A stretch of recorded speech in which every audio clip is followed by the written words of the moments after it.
धनतेरस की कहानी। भारत त्योहारों का देश है। विभिन्न त्योहारों पर अलग अलग पौराणिक कथाएं प्रचलित हैं। इसी प्रकार धनतेरस पर भी यमराज की एक कथा बहुत प्रचलित है।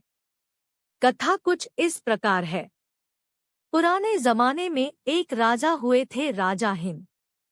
उनके यहाँ एक पुत्र हुआ तो उसकी जन्म कुंडली बनाई गई। ज्योतिषियों ने कहा कि राजकुमार अपनी शादी के चौथे दिन सांप के काटने से मर जाएगा। इस पर राजा चिंतित रहने लगे। जब राजकुमार की उम्र 16 साल की हुई तो उसकी शादी एक सुंदर, सुशील और समझदार राजकुमारी से कर दी गई।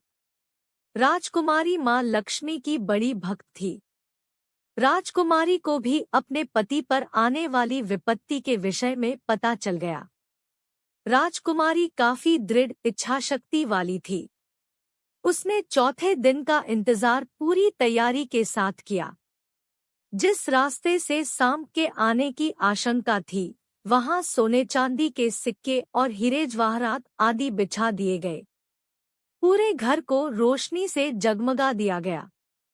कोई भी कोना खाली नहीं छोड़ा गया, यानी सांप के आने के लिए कमरे में कोई रास्ता अंधेरा नहीं छोड़ा गया। इतना ही नहीं, राजकुमारी ने अपने पति को जगाए रखने के लिए उसे पहले कहानी सुनाई और फिर गीत गाने लगी। इसी दौरान जब मृत्यु के देवता यमराज ने सांप का रूप धारण करके कमरे में प्रवेश करने की कोशिश की तो रोशनी की वजह से उनकी आंखें चुंधिया गई।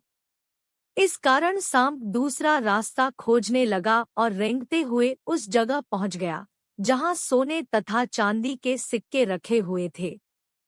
डसने का मौका न मिलता देख विषधर भी वहीं कुंडली लगाकर बैठ गया और राजकुमारी के गाने सुनने लगा।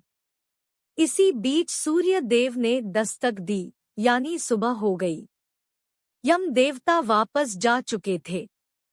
इस तरह राजकुमारी ने अपने पति को मौत के पंजे में पहुंचने से पहले ही छुड़ा लिया। यह घटना जिस दिन घटी थी वह धनतेरस का दिन था, इसलिए इस दिन को यमदीपदान भी कहते हैं।